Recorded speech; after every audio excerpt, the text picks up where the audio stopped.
Morning, good morning, good morning. Nandito po tayo ngayon sa Ormoc.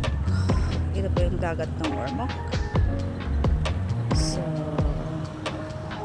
meron dalawang barko doon sa gitna. And isa po doon ay paggawaan po ng mega sardines. So, maganda dahil fresh na fresh po yung ginagawa. Mismo na sa dagat po nila ginagawa yung sardines, diba? Wow, ito po yun po yung paggawaan ng sardines.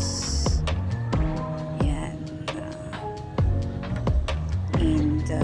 Sorry, nakatambak ang hangin dahil may gagawin dito. So, hindi masyadong nakita doon. Yun po yung sinakyan namin kanina galing ng Cebu. May blue doon, color roble na barko. Okay, so yun po. Okay, pinakita ko lang po yung paggawaan po ng sardinas. Yun, nasa gitna talaga siya.